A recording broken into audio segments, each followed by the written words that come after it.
Aminado jud ko no nga sala nako ni nga nagpabudol ko karong adlaw, pero sige na lang kay at least naka-experience kog hiking ko, makita ninyo nga ana jud tan-awa.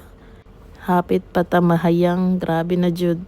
Pasalamat jud ko kay kuya kay niingon siya nga pahulay na lang jud ko diri ila Auntie Narcisa no, kay layo pa jud daw kaayo ang station 1 inya.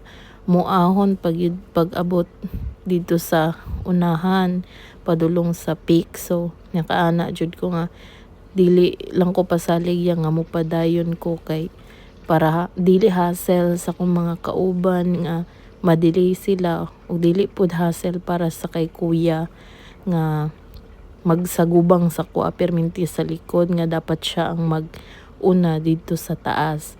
So ako na lang jud niingon nga magpabilin ko, og nagpasalamat ko sa akong mga kauban kay very concerned sila, og gina-text ko nila bisan pag kada minuto pa. So shout out sa inyo ha, salamat kaayo.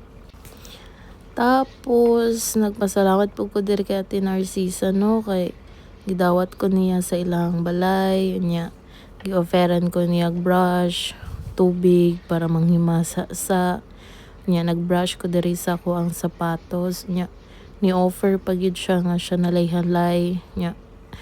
Grabe pud ka understanding iyang bana no, bisan pag gikatawan ko kay grabe jud ang lapok sa kong lubot.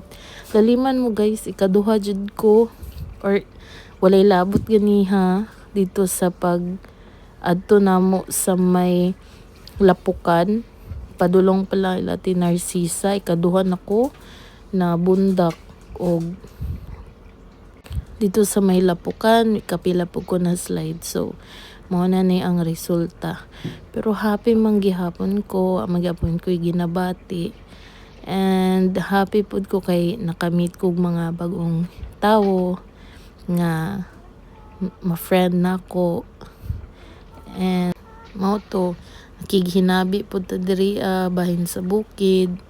So nalingaw ra pud ko no nya, grateful ko kay bisan pag diri sa balay ni Ate Narcisa naa na gyud ang nindot nga view. So diri naka-relax pud ta kay di pud lalim ang pagpababa, unsa na lang ka. So mao to, nagbrush na lang ko diri aron makapahuway nako.